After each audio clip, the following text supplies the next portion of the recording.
Halo teman-teman, kami dari kelompok 1 akan membahas tentang etika dan filsafat komunikasi. Di era digital sekarang, komunikasi tidak hanya sekedar menyampaikan pesan, tetapi juga berkaitan dengan nilai, yaitu nilai kebenaran dan tanggung jawab. Oleh karena itu, penting bagi kita memahami dasar-dasar filsafat komunikasi agar tidak salah dalam berkomunikasi, terutama di media sosial. Baiklah, materi selanjutnya akan disampaikan oleh teman-teman saya. Saya, Reski Putri Rinaldo, akan membawakan materi pertama yang berjudul Pengantar Filsafat Komunikasi. Filsafat komunikasi adalah kajian yang membahas makna, tujuan, dan nilai dalam komunikasi manusia.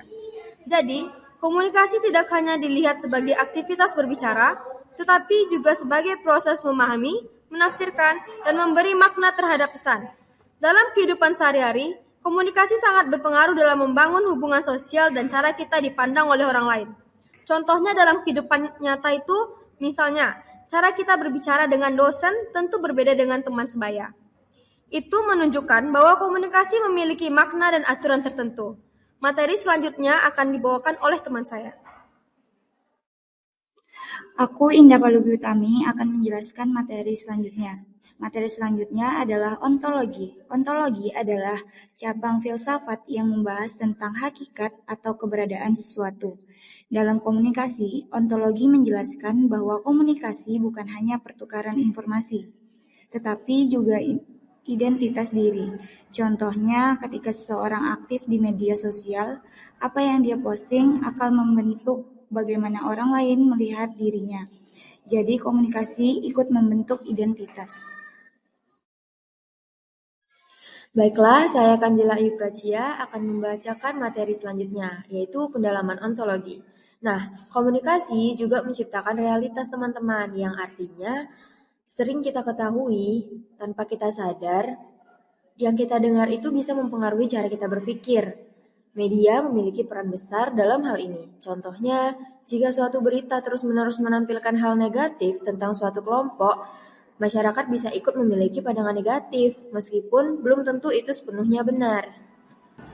Ontologi juga merupakan cabang filsafat yang membahas tentang hakikat, keberadaan, atau bahkan realitas, yaitu kayak apa yang benar-benar ada di dunia ini dan bagaimana sesuatu itu dapat berupa ada. Sebagaimana ontologi juga berusaha menjawab pertanyaan mendasar seperti apa hakikat manusia, realitas, benda, pikiran, serta hubungan antara yang nyata dan yang tidak nyata.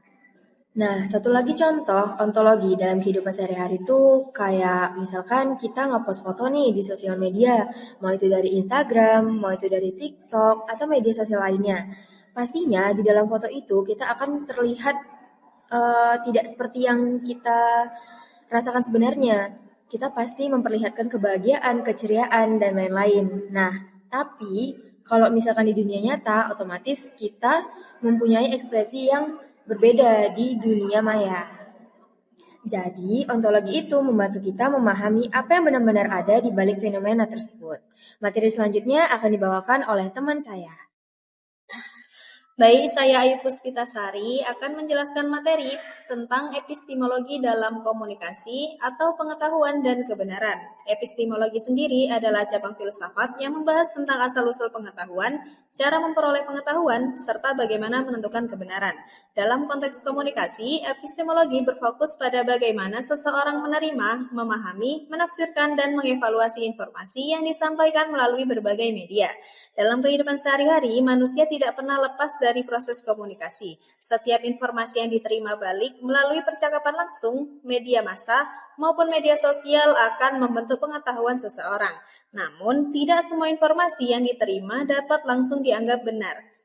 Dalam komunikasi massa, epistemologi memiliki peran yang sangat krusial karena masyarakat menerima informasi dalam jumlah besar dari berbagai media seperti televisi, internet, dan media sosial. Arus informasi yang cepat seringkali membuat seseorang tidak sempat melakukan verifikasi, sehingga berpotensi menerima bahkan menyebarkan informasi yang tidak benar. Media massa tidak hanya menyampaikan informasi, tetapi juga membentuk opini publik. Oleh karena itu, diperlukan kemampuan literasi media, yaitu kemampuan untuk memahami, menganalisis, dan mengevaluasi isi media. Media massa tidak hanya menyampaikan informasi, tetapi juga dapat membentuk opini publik. Oleh karena itu, diperlukan kemampuan literasi media, yaitu kemampuan untuk memahami, menganalisis, dan mengevaluasi isi media secara kritis. Dengan literasi media yang baik, seseorang dapat lebih selektif dalam menerima informasi dan tidak mudah terpengaruh oleh berita palsu atau hoax, propaganda, atau informasi yang bias.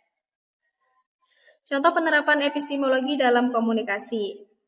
Yang pertama, yakni memverifikasi berita sebelum membagikannya di media sosial, misalnya dengan mengecek sumber resmi atau situs terpercaya. Yang kedua, membandingkan informasi dari beberapa sumber agar tidak terjebak dalam satu sudut pandang saja. Yang ketiga, tidak langsung percaya pada judul berita yang provokatif tanpa membaca isi secara lengkap. Yang keempat, diskusi publik atau forum akademik yang membantu memperkaya pemahaman terhadap suatu isu. Yang kelima, menggunakan logika dan bukti dalam menerima suatu informasi, bukan hanya berdasarkan emosi atau opini pribadi. Baik, selanjutnya akan dijelaskan oleh teman saya. Baiklah, saya Fatmawati akan melanjutkan materi selanjutnya, yaitu pendalaman epistemologi. Di era digital, harus informasi sangatlah cepat, sehingga kita harus memiliki kemampuan berpikir kritis. Tanpa itu, kita mudah terpengaruh oleh hoaks atau informasi yang menyesatkan. Misalnya, ada berita yang viral yang belum jelas sumbernya. Jika langsung dibagikan tanpa dicek, kita ikut menyebarkan informasi yang salah.